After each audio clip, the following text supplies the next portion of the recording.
Hi friends, कसे आहात तुम्ही? आय होप तुम्ही खूप छान असाल। आज आपल्याला बनवायची आहे पावभाजी।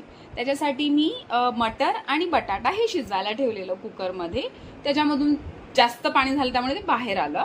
आपण कांदा, टोमॅटो, कोथिंबीर आणि लसूण हे चिरून घेतलेलं आहे। आपली मटर आणि बटाटा हे शिजून झालेले आहेत। आता आपण जाऊया फोडणीकडे। आपल्याला फोडणीसाठी सर्वप्रथम तेल घालायचं आहे।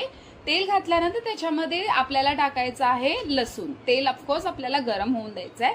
लसूण छान परतून झाल्यानंतर आपल्याला घालायचा आहे कांदा। कांदा चांगला जरा ब्राऊन होऊन द्यायचा आहे की आपल्याला घालायचं आहे टोमॅटो। टोमॅटो जरा जास्तच घ्यायचं आहे कारण की आपण पावभाजी बनवतोय। हे सर्व छान ढवळून घेतल्यानंतर आपल्याला बटर ऍड करायचं आहे। बटर ऍड झाल्यानंतर आपल्याला घालायची आहे हळद। आता हळद आपल्या चवीनुसार आपण घ्यायची कारण की कोणाला जास्त लागते कोणाला कमी लागते। त्याच्यानंतर घालायचे पावभाजी मसाला। मी जास्त तिखट नाही बनवली कारण की ही माझ्या मुलाला सुद्धा खायची आहे। हे छान परतवून घेतल्यानंतर आपण घालायचं आहे आपली भाजी, शिजवलेली भाजी। ही शिजवलेली भाजी घातल्यानंतर आपल्याला छान असं मिक्स करून घ्यायचं आहे। आणि हे मिक्स करून झाल्यानंतर आपल्याला त्याच्यामध्ये घालायचा आहे थोडासा घाटी मसाला।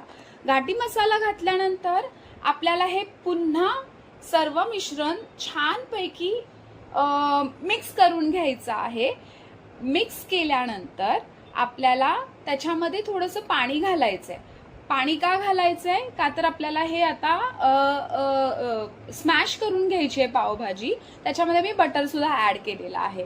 आता स्मॅश करायच्या अगोदर मी पाणी घालण्याचं कारण म्हणजे पावभाजी स्मॅश करताना तुम्ही सगळ्यांनी अनुभवलं असेल ती थिक होत जाते, कन्सिस्टन्सी त्याची थिक होत जाते। त्यामुळे आपल्या अंदाजानुसार पाणी घ्यायचंय। त्याच्यानंतर आपल्याला कोथिंबीर घालायचंय, बटर घालायचंय आणि ते स्मॅश करायला घ्यायचंय। सगळे इन्ग्रेडियंट्स घालून घ्यायचे। म्हणजे का घालून घ्यायचे?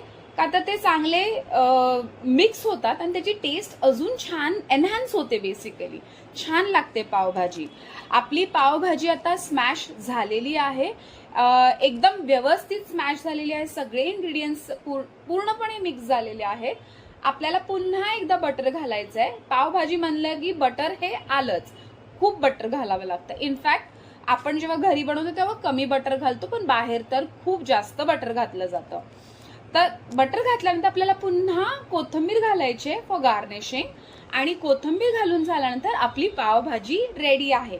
सबस्क्राईब करा, लाईक करा, शेअर करा। थँक्यू।